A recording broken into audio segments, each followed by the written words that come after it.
Hola a todos, hoy vamos a estudiar la lección 5 de la asignatura Funciones de una variable 1 del grado en Matemáticas de la UNED, en la cual vamos a centrarnos en el estudio de límites de funciones.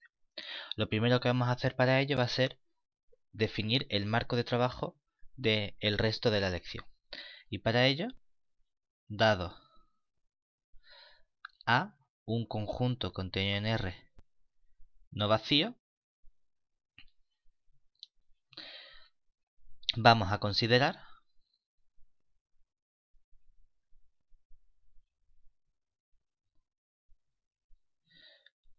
una función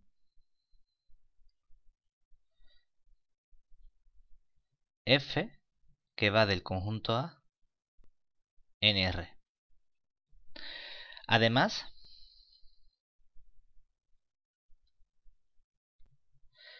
tomamos un punto de acumulación del conjunto A, es decir, un elemento A perteneciente a A'. Es decir,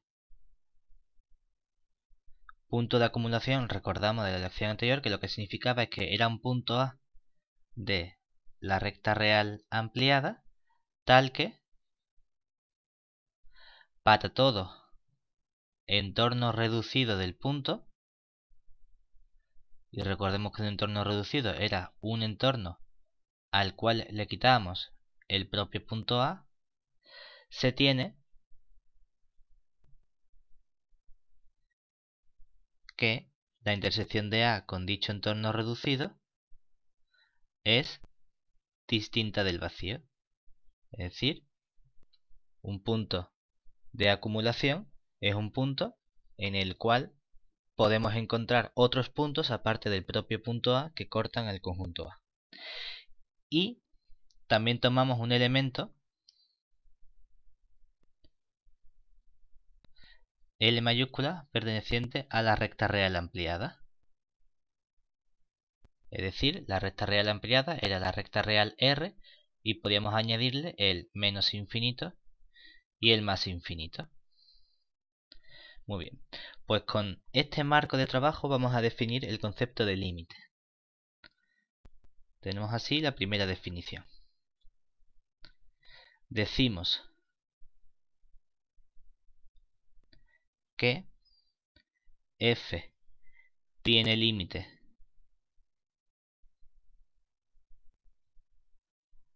L, o también lo podemos escribir como que f tiende a L en x igual a A, y lo denotaremos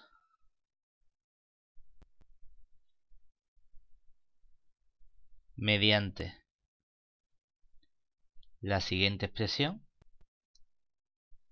Es decir, escribiremos normalmente límite, abajo x tiende a A con la flechita, de f de x igual a L. O también hay veces que podemos escribir simplemente f de x, flecha L y arriba x tiende a.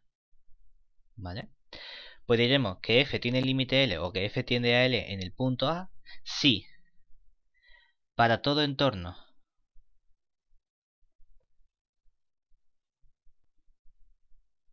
de L, es decir, para todo entorno NL L, existe un entorno del punto A, es decir, N de A, de modo que si el punto X pertenece al entorno reducido, es decir, lo que estamos diciendo, si pertenece al conjunto A sin ser el punto A y es un elemento del entorno, esto lo podríamos haber escrito de forma abreviada simplemente como el conjunto A intersección N entorno reducido de A, entonces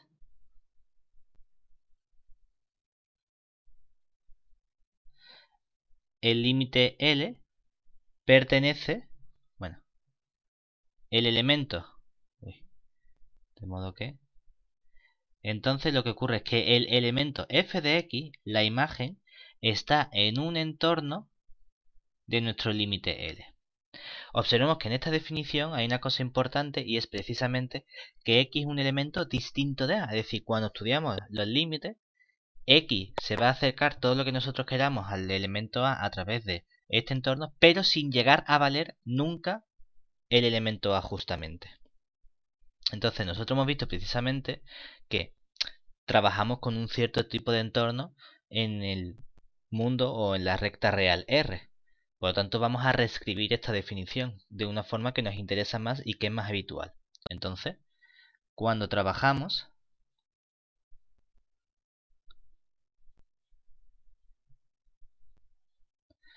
con los entornos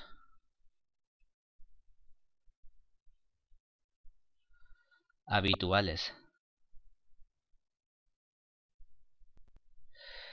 dados por intervalos abiertos,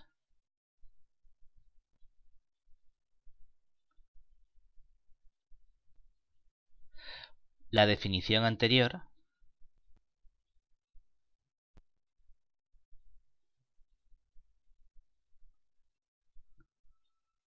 de límite puede reescribirse para un elemento a perteneciente a R y un límite L perteneciente a R del siguiente modo.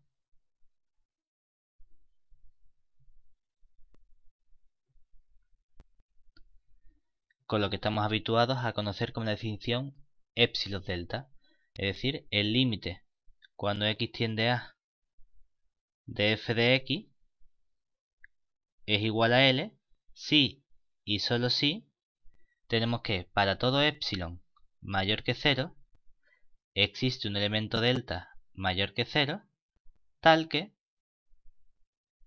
si los elementos x están cercanos al elemento a, es decir, valor absoluto de x menos a es menor que delta, entonces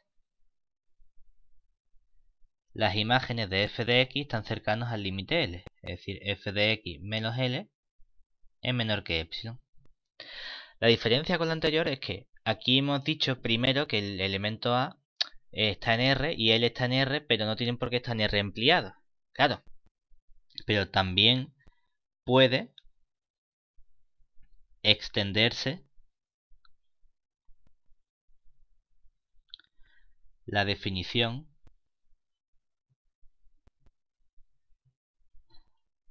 a los casos a igual a más menos infinito o L mayúscula igual a más menos infinito. Como por ejemplo,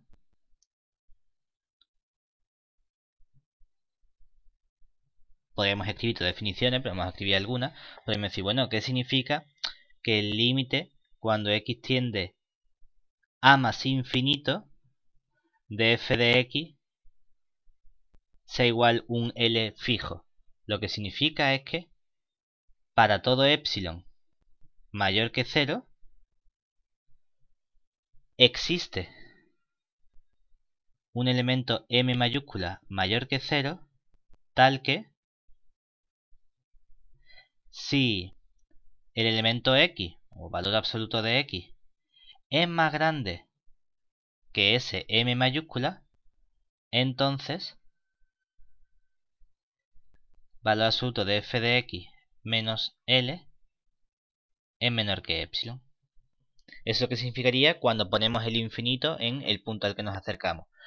Pero ¿qué pasa si, por ejemplo, me acerco a un punto, pero exijo que el límite sea más infinito? Que en ese caso lo que diremos es que para toda constante positiva exista un delta mayor que 0, tal que si el valor absoluto de x menos a es menor que delta, entonces el valor absoluto de f de x es mayor que la constante m. Es decir, pensamos que cuando estamos diciendo que tiene que ser infinito, estamos exigiendo que o los puntos o las imágenes sean todo lo grande que nosotros queramos. Y luego podemos combinar estos elementos entre sí para tener que el límite cuando x tiende a infinito sea igual a más infinito, o en menos infinito lo cambiamos con un elemento negativo y exigimos que sea más chico, etcétera. Es decir, que podemos extender estas definiciones epsilon delta a todos los posibles casos que tenemos. Bien, vamos a definir ahora lo que sería la restricción de una función a un conjunto. Y vamos a ver cómo podemos relacionar esta restricción con el concepto de límite. Entonces, sean A contenido en R un conjunto, F una función que va de A en R y P un subconjunto de A. Entonces, definimos la restricción de la función f de la función f al conjunto B y lo denotaremos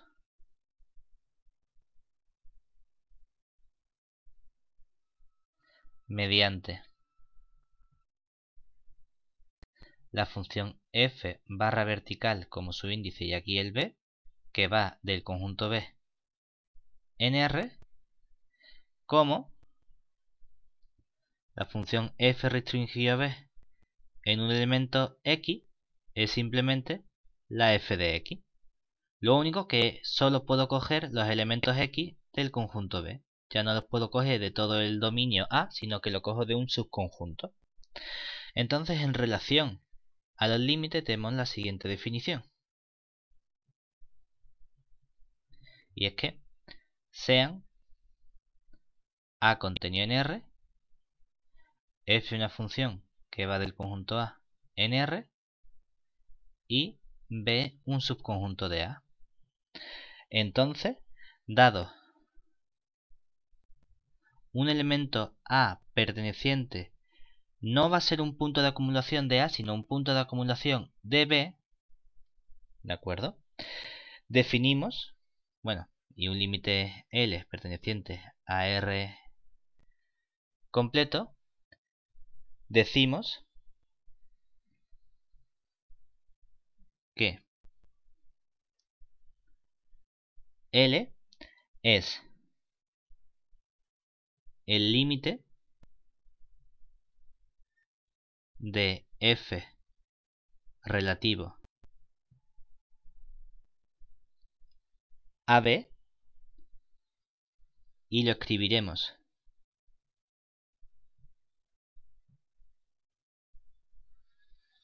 como o bien una notación que a mí me gusta, que es escribir límite cuando x tiende a con x perteneciente a B, así en columna de f de x igual a L, o la notación que pone el libro, que simplemente en vez de ponerlo en columna lo pone en flex y dice límite para x perteneciente a B, x tiende a de f de x es igual a L. ¿Cómo lo definimos? Pues va a ser el límite relativo si la restricción de f a B tiene límite L.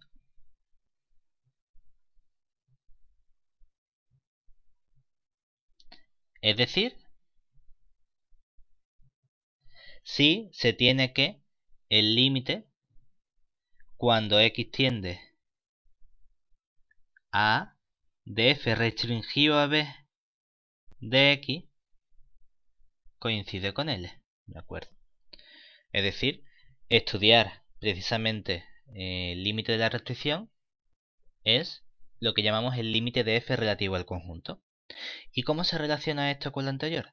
Pues precisamente tenemos un resultado que nos dice que si existe el límite en el conjunto grande, entonces existe en cualquier restricción que tomamos. Es decir, sea A un subconjunto de R y sea f una función que va del conjunto A en R. Y vamos a considerar un subconjunto B de A.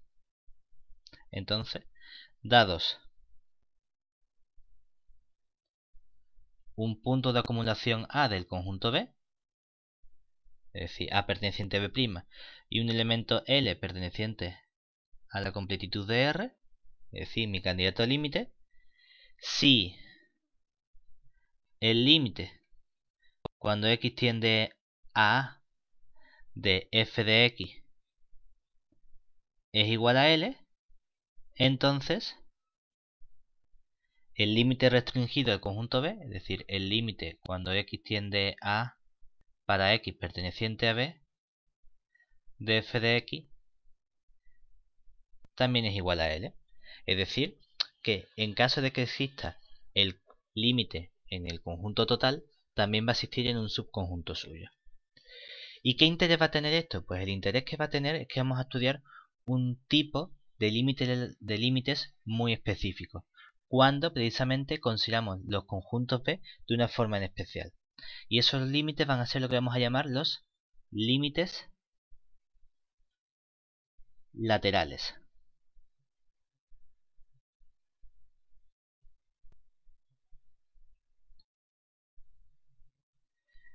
¿Qué vamos a hacer entonces? Dado un conjunto A contenido en R y una función f que va del conjunto A en R, sea A un elemento perteneciente a R, a priori. Entonces consideramos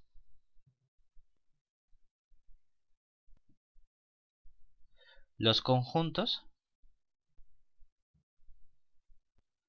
que vamos a llamar A sub I de A izquierda, que va a ser el intervalo abierto menos infinito, coma A, intersección con el conjunto A. Y el intervalo A sub D, que va a ser el intervalo A cortado con el conjunto abierto A, más infinito.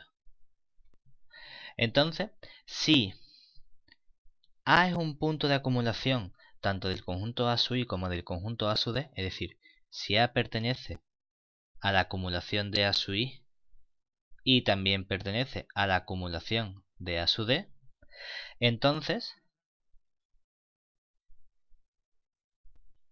los límites, por un lado, límite cuando x tiende a A con x perteneciente a A sub I de f de x, y el límite cuando x tiende a A con x perteneciente a A sub D de f de x, se llaman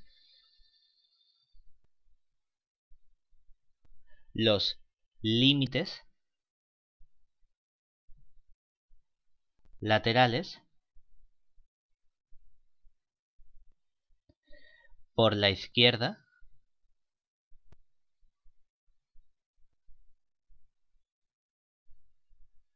y por la derecha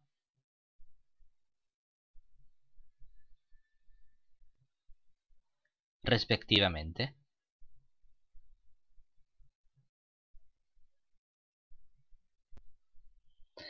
Además, suelen designarse del siguiente modo.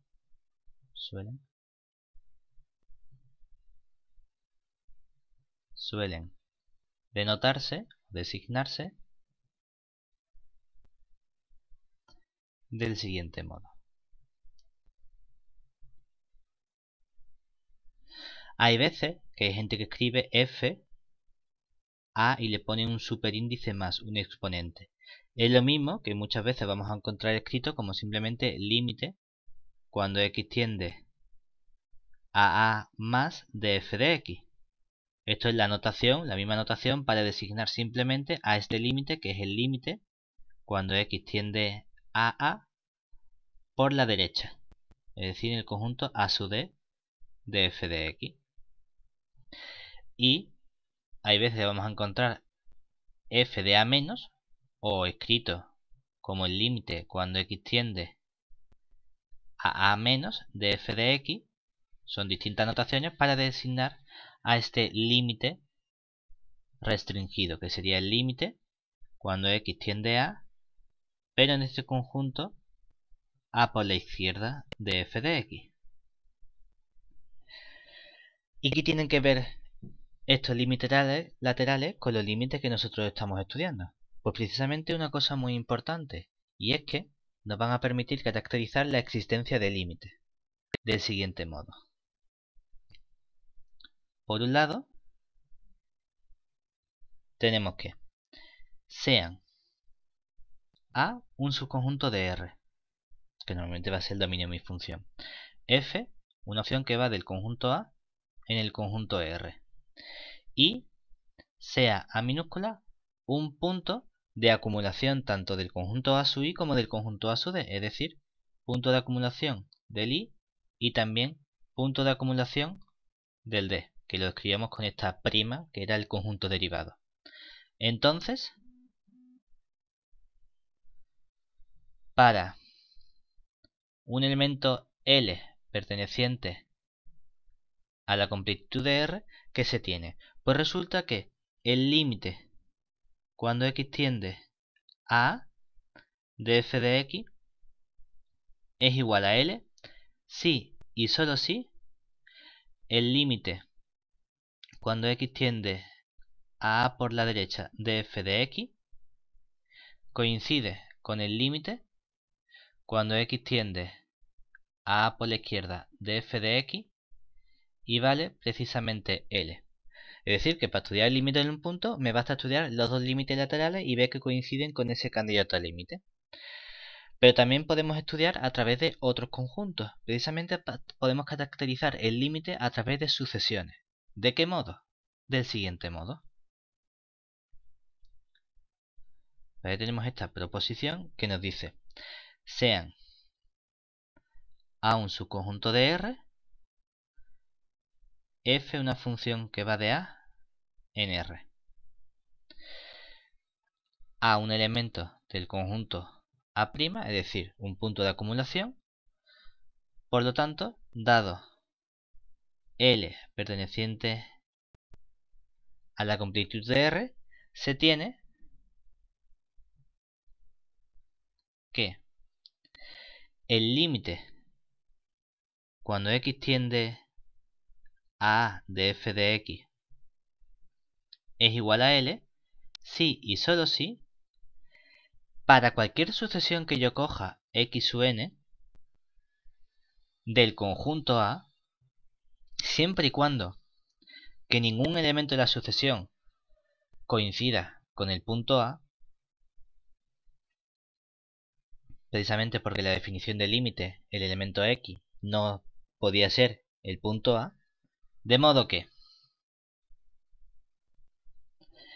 la sucesión x sub n converja al punto A, es decir, cuando n tiene más infinito de x sub n es igual a, entonces se tiene que la sucesión f de x sub n, es decir, el límite de f de x sub n como sucesión, es precisamente L. ¿De acuerdo? Y esto nos da una caracterización de el concepto de límite a través de sucesiones, que puede sernos útil porque precisamente hemos visto qué pasaba con sucesiones también. Y hay veces que puede ser interesante. No para estudiar la existencia, porque teníamos que estudiarlo para todas las sucesiones, y hay infinitas sucesiones, sino precisamente cuando estemos seguros de que el límite no va a existir. Porque si somos capaces de encontrar dos sucesiones que tienen distintos límites, entonces no puede existir el límite de mi función en ese punto. Y eso nos lleva precisamente a estudiar algunas propiedades que tienen nuestras sucesiones. Por un lado, la unicidad del límite. Es decir, proposición sea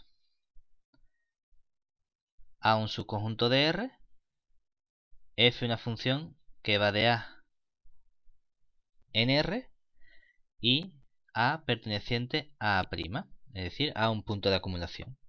Entonces, si existe el límite de f en x igual a A, es único.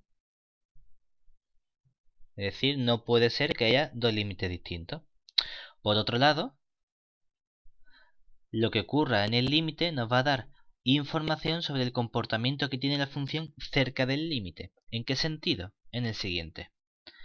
Sean A contenido en R, f una función que va de A en R, a un punto de acumulación del conjunto A mayúscula.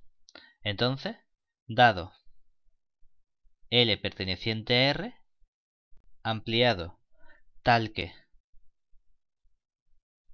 el límite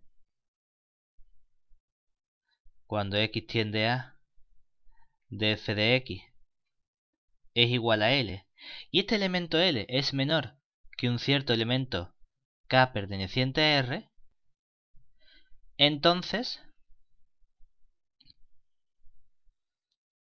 se tiene que existe un cierto entorno n del punto A tal que la función f de x no son el límite más chico que A, sino que la función f de x es menor que A para todo elemento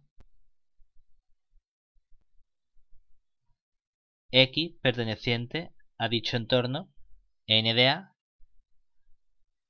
dentro del conjunto A y exceptuando el punto A. ¿De acuerdo?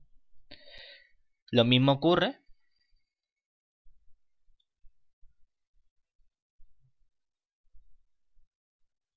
si L es mayor que K, intercambiando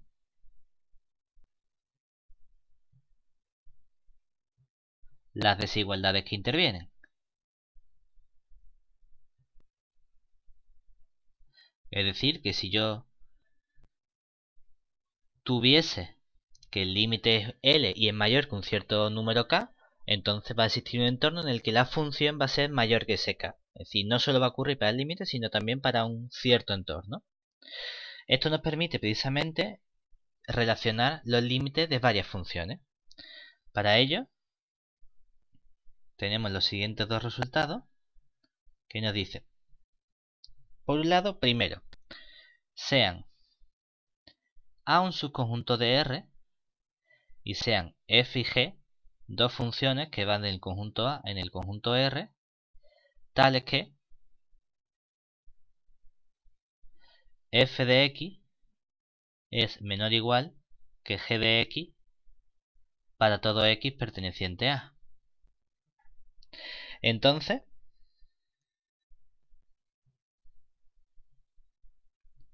dado un punto de acumulación A minúscula del conjunto A, se tiene que el límite cuando x tiende a de f de x es menor o igual que el límite cuando x tiende a de g de x. Es decir, podemos relacionar los límites de las dos funciones. Si añadimos otra función, nos va a dar un resultado que es lo que se conoce como el lema de las tres sucesiones, de las tres funciones, del sándwich. Tiene muchas variantes. Y nos dice lo siguiente. Partimos también de un conjunto A contenido en R, de modo que ahora tenemos tres funciones f, g y h que van del conjunto A en el conjunto R, tales que la función f de x es menor o igual que la función g de x, que es menor o igual que la función h de x para todo elemento x del conjunto A. Entonces, dado un elemento A punto de acumulación del conjunto A y un elemento L de la recta ampliada, tales que el límite cuando x tiende a A de f de x vale L y el límite cuando x tiende a A de la función h de x vale L, entonces se tiene que el límite de la función intermedia g de x cuando x tiende a A también tiene que valer L. Lo que nos está diciendo, esto es precisamente una consecuencia de la proposición anterior cuando aumentamos el número de funciones. Y lo que nos da precisamente es simplemente que si tenemos una función que está entre dos funciones, entonces si tienen el mismo límite, la de en medio tiene que tener también el mismo límite. Muy bien. El siguiente punto que vamos a estudiar va a ser el álgebra de límites. Y el álgebra de límites, igual que habíamos estudiado con el álgebra de sucesiones o el álgebra de límites de sucesiones, queremos estudiar el comportamiento que tienen los límites o las operaciones que podemos efectuar con límites de varias funciones. Y va a ser básicamente lo mismo que había ocurrido con sucesiones, con límites de funciones de sucesiones, etcétera, etcétera. Eso no va a cambiar. Álgebra de límites.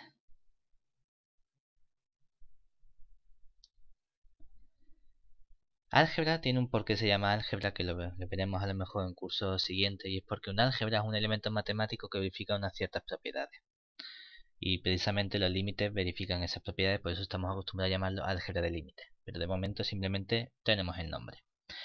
Entonces, sean A un subconjunto de R y sean f y g dos funciones que van de A en R, un punto A, punto de acumulación del conjunto A, y dos límites L1 y L2 pertenecientes a la recta real ampliada, tales que lo llamamos límite precisamente porque el límite cuando x tiende a de f de x va a ser el límite L1 y el límite cuando x tiende a de g de x va a ser nuestro límite L2. Entonces se verifican las siguientes propiedades. Por un lado, cuando efectuamos el límite de la suma de funciones de f de x más g de x, podemos poner unos paréntesis aquí si queremos para ser más precisos, eso va a ser lo mismo que la suma de los límites, es decir, L1 más L2. Por otro lado, el límite cuando x tiende a de f de x menos g de x va a ser precisamente la resta de los límites, L1 menos L2. Cuando hagamos el producto, el límite cuando x tiende a de f de x por g de x va a ser precisamente el producto de los límites. Y cuarto, el límite cuando x tiende a A del cociente de f de x entre g de x va a ser precisamente el cociente de L1 entre L2. Pero esto no va a ser siempre cierto. Va a ser cierto siempre y cuando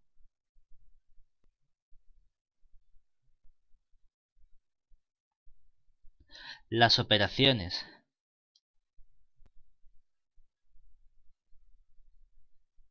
sobre la parte derecha, es decir, sobre L1 más L2, L1 menos L2, L1 por L2 o L1 entre L2 estén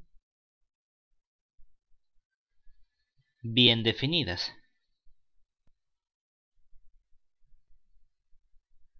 ¿Y por qué decimos eso? Porque los elementos L1 y L2 son elementos de la recta real ampliada, es decir, pueden ser también más y menos infinitos.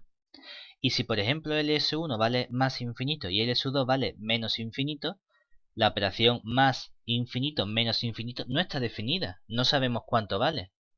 Por lo tanto, no podemos decir que el límite de la suma de las dos funciones es precisamente la suma de los límites. O cuando teníamos que el límite L sub 1 sea 0 y el límite L sub 2 sea infinito, 0 por infinito tampoco es una operación que está definida. Entonces en esos casos no podemos estudiar los límites de este modo, o el álgebra de límites no se verifica. Por último, en la parte teórica vamos a terminar estudiando el límite de unas funciones muy especiales, que van a ser cuando tengamos funciones polinómicas racionales. Es decir, funciones polinómicas racionales. Lo que quiere decir racionales quiere decir cocientes y polinómicas polinomios. Por lo tanto, lo que vamos a pensar son cocientes de polinomios. Entonces, sean f de x, el polinomio a sub 0, más a sub 1 por x, más a sub 2x cuadrado, hasta a sub n, x elevado a n. Y g de x, el polinomio b sub 0, más b sub 1 por x, más b sub 2 por x al cuadrado, hasta un cierto m. No tienen por qué tener el mismo grado. Entonces, podemos calcular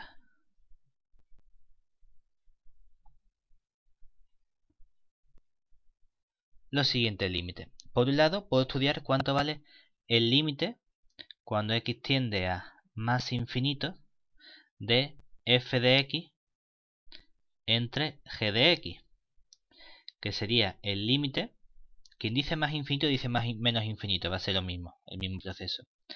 Cuando tiende a más infinito de a sub 0 más a sub 1x más a sub n x elevado a n entre b sub 0 más b sub 1x más b sub m x elevado a m. Y lo que vamos a hacer va a ser sacar factor común la potencia de mayor grado de arriba y la potencia de mayor grado de abajo. Es decir, voy a calcular esto como el límite cuando x tiende a más infinito de, aquí tengo un x elevado a n que voy a sacar factor común. El a sub 0 no tenía ningún x elevado a n, entonces voy a escribir a sub 0 entre x elevado a n. El a sub 1 tenía una x, pero he sacado n, entonces me faltan n menos una x. Así hasta que llego al último término, que sería el a sub n, que lo tengo simplemente así puesto. Y el mismo proceso voy a hacer abajo, lo que pasa es que voy a sacar un x elevado a m factor común. Y aquí me va a quedar un b sub 0 entre el x elevado a m. Aquí me va a quedar un b sub 1 entre el x elevado a m menos 1, hasta que llego al último término, que es el término b sub m. Y entonces para este límite sabemos que el a sub 0 entre x elevado a n, como a sub 0 a sub 1 son números, cuando divido entre infinito, número entre infinito sale 0. Por lo tanto, vamos a tener tres casos posibles. Y los casos posibles van a ser, ¿qué pasa si n coincide con m? Claro, si n coincide con m, el término x elevado a n con el término x elevado a n se me simplifica. Y me queda únicamente la parte que está entre paréntesis. Pero como todos los términos sumando se me van excepto el a sub n arriba, y abajo todos los términos tienden a 0 excepto el b sub m de abajo, tendría que el límite sería a sub n entre b sub m. Podría haber puesto a n y bn porque sé que la n y la m son iguales. Pero ¿qué pasa si la n es mayor que la m? Claro, la parte de la derecha, que está entre los paréntesis, me va a dar de nuevo a sub n entre b sub m. Pero cuando haga x sub n con x sub m, esto de aquí me va a dar una potencia de x que está multiplicando. Y como tiene más infinito, todo esto va a tender a infinito. No le ponemos el signo porque depende del signo que tengan el a sub n y el b sub m. Si a sub n entre b sub m tiene signo positivo, entonces será más infinito, si no será menos infinito. Pero lo que nos interesa es saber que es infinito a seca. Y por último, si la n es menor que la m, con el mismo razonamiento, los paréntesis nos vuelven a dar este coeficiente a sub n entre b sub m, que es un número real. Real, no de la recta ampliada, no es infinito. Pero cuando haga x sub n entre x sub m, abajo es donde va a haber más potencias de x. Por lo tanto, cuando termine de simplificar todas las potencias, me van a quedar potencias dividiendo. Pero si va a infinito, al dividir un número entre infinito, eso me sale 0. Por lo tanto, tengo aquí que el resultado es 0. Pero la otra opción, es decir, esto sería para el menos infinito y lo mismo ocurre cuando estudiamos en x que tiende a menos infinito.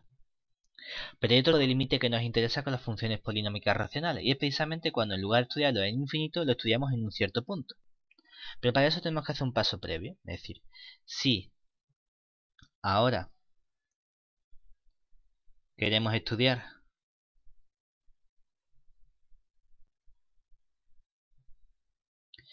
el límite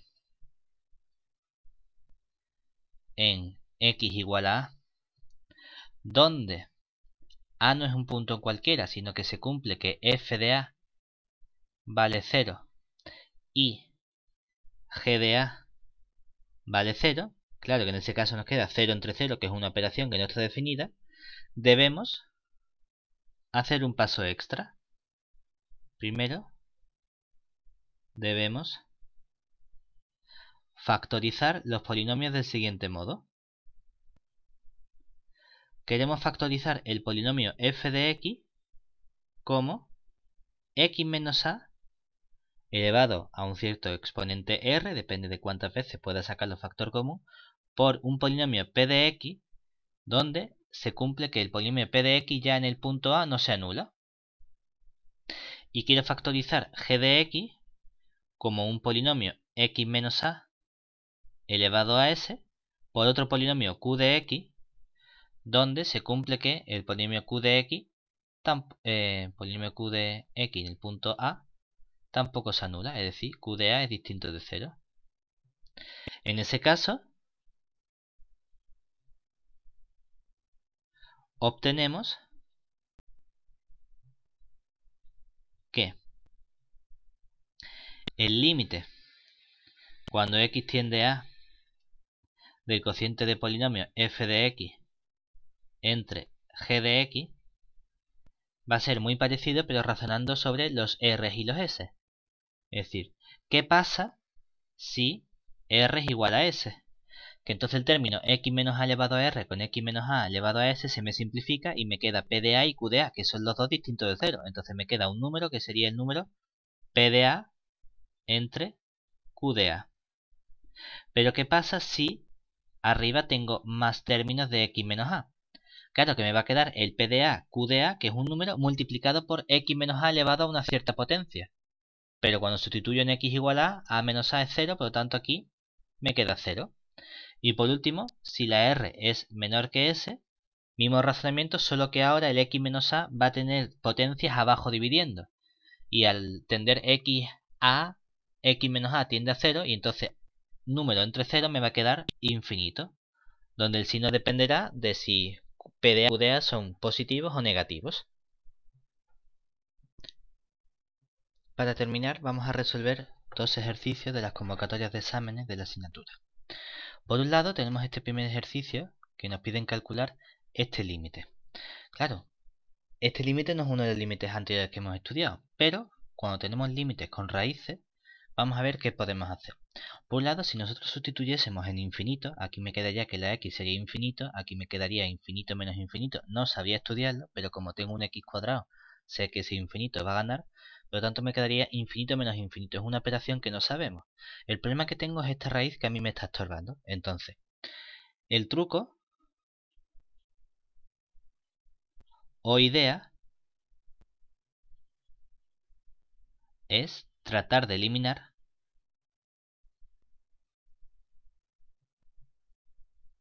la indeterminación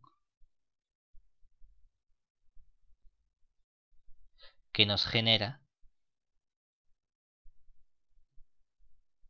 la raíz.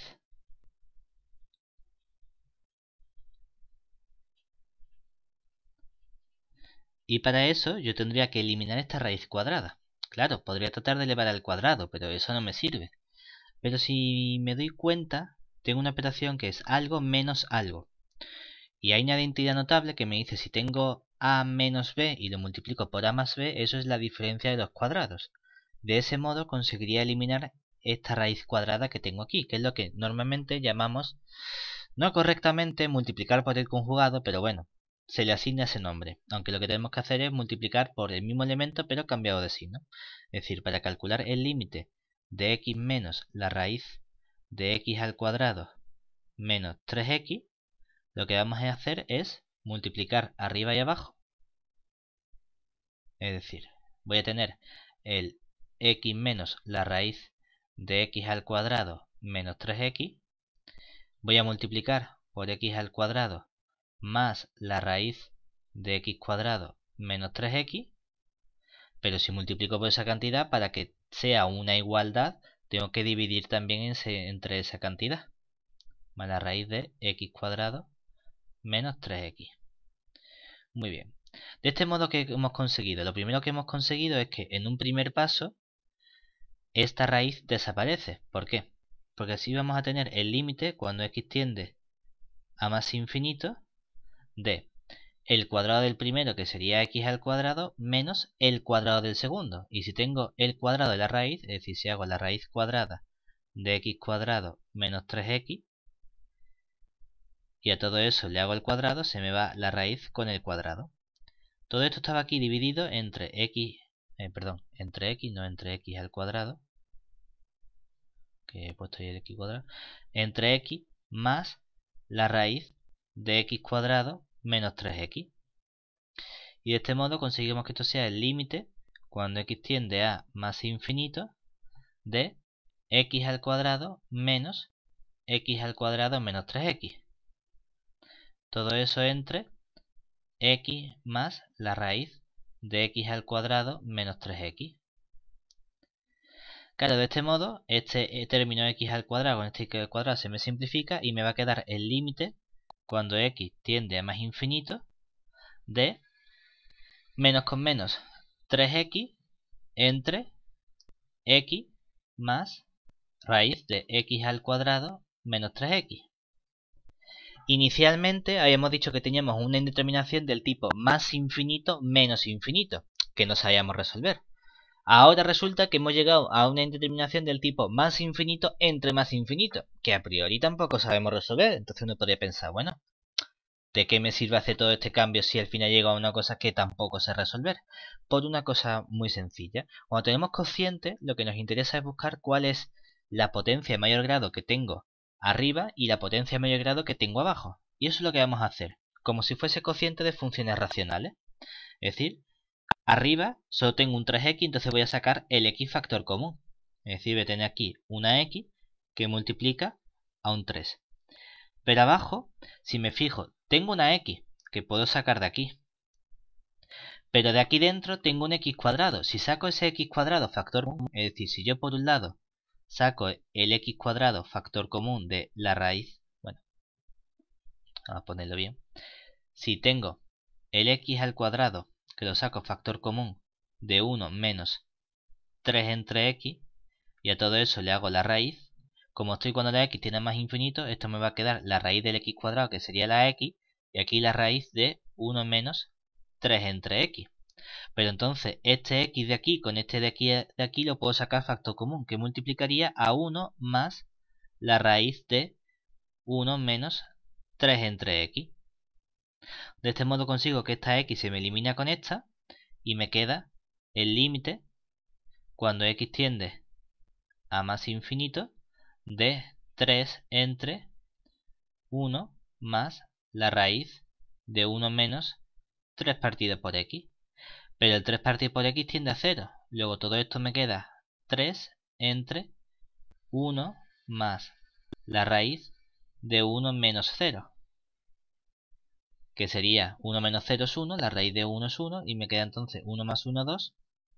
3 medios sería este límite. Y así, esta es la idea que tenemos que seguir siempre que nos aparezcan raíces o indeterminaciones de tipo más menos infinito. Pero por otro lado, tenemos otro ejercicio en el que nos piden calcular el límite cuando x tiende a infinito de x por el seno de x.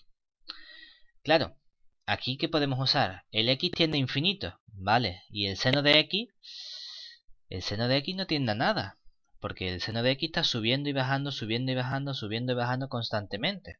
Entonces esto nos tiene que dar un poco la idea de que esta función x seno de x no debería tener un límite cuando x tiende a más infinito. Por lo tanto, lo que vamos a hacer precisamente va a ser usar el resultado que nos garantizaba el comportamiento con sucesiones. Es decir, recordemos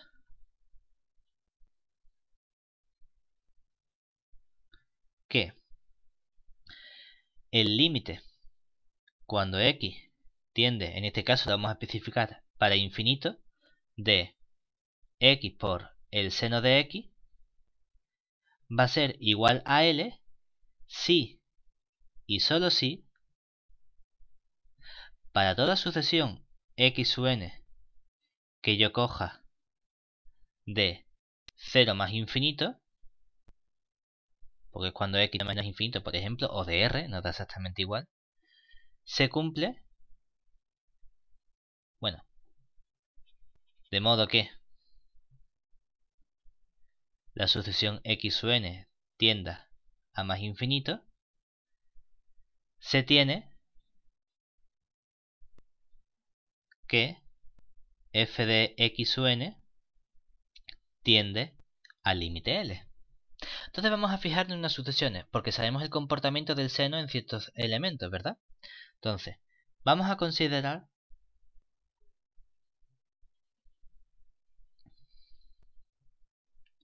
las sucesiones. Por un lado, x sub n, que va a ser pi medio más n que multiplica a 2pi. Claro, esta sucesión verifica que cuando la n tiende a infinito, este límite tiende a más infinito. Y también vamos a considerar otra sucesión que será x sub n, vamos a llamarla tilde, que va a ser la sucesión pi más n por 2pi, que verifica que también tiende a más infinito. Si de momento hemos encontrado dos sucesiones de números positivos que cumplen que x sub n tiende a infinito. Pero, ¿qué pasa cuando yo evalúo f de x sub n? Que f de x sub n, esto va a ser x sub n por el seno de x sub n. Es decir, va a ser la x sub n, toda esta sucesión, por el seno de pi medio más n por 2pi. Pero el seno de pi medio, al sumar múltiplo de 2pi, esto es lo mismo simplemente que el seno de pi medio. Y el seno de pi medio vale precisamente 1. Por lo tanto me queda que esto es la sucesión simplemente x sub n, que hemos visto que tiende a más infinito. ¿Vale? Por un lado tenemos una sucesión en la que la sucesión tiende a más infinito. Pero ¿qué pasa si yo ahora calculo f de x sub n tilde? Que esto sería el x sub n tilde por el seno de x sub n tilde. Que esto sería el x sub n tilde por el seno de pi más múltiplo de 2pi. Pero claro, ¿esto aquí me va a quedar? Me va a quedar el seno de pi simplemente. Y el seno de pi de 180 grados es 0. Y esto me queda 0 por x sub n, eso es 0. Y 0 es una constante que tiende a 0 cuando la n tiende a infinito. Por lo tanto, hemos encontrado dos sucesiones, una que tiende a infinito y una que tiende a L. No puede ser que haya un límite L, porque si hubiese un límite L, todas las sucesiones tienen que tener el mismo límite. Por lo tanto, podemos afirmar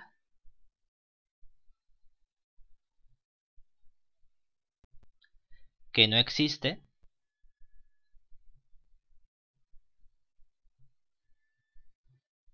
el límite